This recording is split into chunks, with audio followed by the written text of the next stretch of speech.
Good evening friends. आज जो मैं केस डिस्कस करने जा रहा हूँ वो एक बहुत ही इंटरेस्टिंग केस है। केस सुप्रीम कोर्ट तक ट्रैवल किया।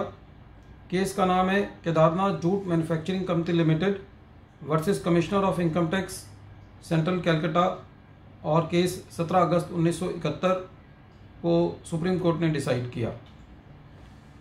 केस के फैक्ट्स इस तरीके से हैं कि असेसी ने अपनी रिटर्न 13 जनवरी 1956 को फाइल करी।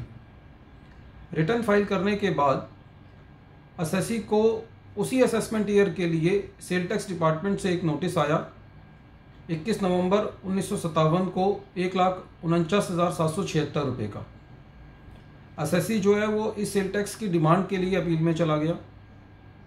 बाद में असेसी को ये लगा कि क्योंकि ये सेल टैक्स की डिमांड जो है वो उसी असेसमेंट ईयर से रिलेटेड है, तो असेसी ने उस असेसमेंट ईयर की इनकम टैक्स की रिटर्न को रिवाइज किया और इस सेल टैक्स के डिमांड को एक खर्चे के बतौर क्लेम किया। जब ये केस स्क्रूटनी में चल रहा था तो असेसिंग ऑफिसर ने असेसी के इस सेल टैक्स की डिमांड को, जो असेसी ने खर्चे के बतौर क्लेम किया था, उसको डिसअलाउ कर दिया और उसको एक्सेप्टेंस नहीं दी। जो असेसिंग ऑफिसर ने अपनी रीजनिंग दी, वो असेसिंग ऑफिसर ने ये कहा कि क्योंकि सेल टैक्स डिपार्टमेंट ने जो ये सेल टैक्स की डिमांड रेज की है, असेसी उस सेल टैक्स की डिमांड के अगेंस्ट जो है वो अपील में गया हुआ है, इसलिए ये असेसी की अभी असर्टेन लायबिलिटी नहीं है।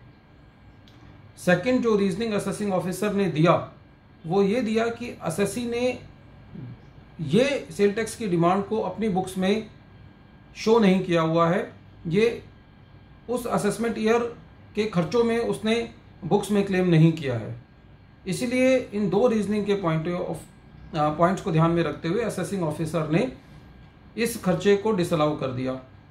ये अपील में जब गया तो अपील में भी खारिज हो गई असेसी की अपील, और ITAT ने भी असेसी की अपील को खारिज कर दिया। बाद में ये मैटर हाई कोर्ट में गया और हाई कोर्ट ने जो है ये असेसी के फेवर में अपील कर दिया। इसलिए डिपार्टमेंट जो है वो सुप्रीम कोर्ट में इस लॉ के पॉइंट को सेटल कराने के लिए गया। सुप्रीम कोर्ट ने जब ये केस चल रहा था तो असेसी ने जो अपने फेवर में दलीलें रखी वो ये दलील थी कि जब भी कोई खर्चा क्लेम करना होता है तो खर्चा तब क्लेम किया जा सकता है या तो असेसी ने उस खर्चे को एक्चुअल में पे कर दिया हो या उस खर्चे को बुक्स में इनकर किया हो। तो असेसी ने ये कहा क्योंकि ये सेल टैक्स की डिमांड उस पर्टिकुलर असेसमेंट ईयर से बिलोंग करती है, इसीलिए ये उसी साल का खर्चा है। और फिर असेसी ने जो अपनी सेकंड रीजनिंग दी वो ये दी कि किसी भी साल के प्रॉफिट को डिटरमिन करने के लिए उस साल से रिलेटेड सारे रेवेन्यू को और उस साल से रिलेटेड सारे खर्चों को जो है उनका आपस में मिलान किया जाना चाहिए और जो नेट बचता है उसी के ऊपर टैक्स दिया जाना चाहिए।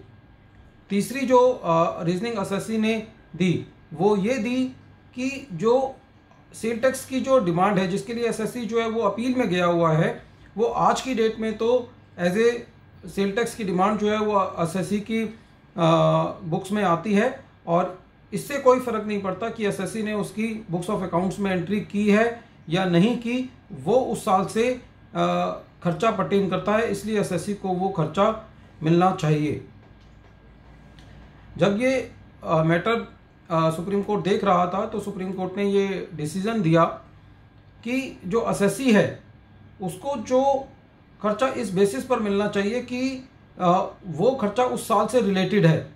इससे कोई फर्क नहीं पड़ता कि असेसी ने उस खर्चे की बुक्स में एंट्री की है या नहीं की। यदि गलती से असेसी उस खर्चे को बुक्स में उस टाइम लिखना भूल गया था या उसको करना नहीं कर पाया तो खाली इस वजह से उस खर्चे को डिसअलाउ नहीं किया जा सकता। और इस केस में तो जब असेसी अपनी ओरिजिनल रिटर्न फाइल कर चुका था उसके बाद असेसी की ये लायबिलिटी डिटरमिन हुई थी, तो असेसी के पास ये पूरा अधिकार है कि वो अपनी रिटर्न को रिवाइज कर सके और अपनी रिवाइज रिटर्न में इस खर्चे को क्लेम कर सके। और सुप्रीम कोर्ट ने एक बहुत अच्छी बात इसमें कही कि लायबिलिटी जो है जो सेल टैक्स की लायबिलिटी है वो आज की डेट पे इंटैक्ट है। इससे फर्क नहीं पड़ता कि जो असेसी जो है वो उसके लिए अपील में गया हुआ है। यदि सपोज करो असेसी कभी अपील लास्ट तक हार जाता है तो फिर दोबारा जो है डिपार्टमेंट जो है वो उस खर्चे को पे टैक्स ले सकता है जिस साल में ये असेसी के फेवर में जो है सेल टैक्स डिपार्टमेंट इस डिमांड को छोड़ देगा।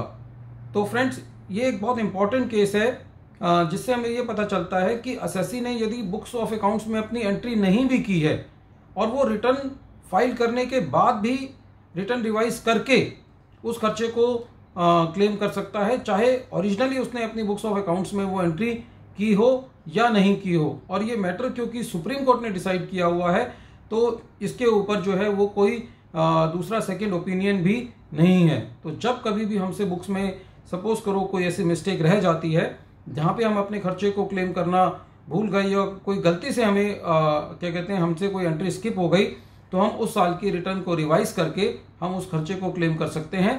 क्योंकि यदि हमने ऐसा नहीं किया और नेक्स्ट ईयर्स में जाकर के उस खर्चे को क्लेम किया तो हम नेक्स्ट ईयर नहीं कर पाएंगे, क्योंकि प्रायर पीरियड आइटम जो है वो खर्चे के बतौर क्लेम नहीं किए जा सकते। तो हमारे पास ऑप्शन जो है वो ये है कि यदि हमारी रिवाइज रिटर्न करने का टाइम बचा हुआ है तो हम अपनी रिटर्न को रिवाइज करके उस खर्चे को क्लेम कर सकें। I hope that you will like the findings of this case and this case will be important for you. Thank you friends.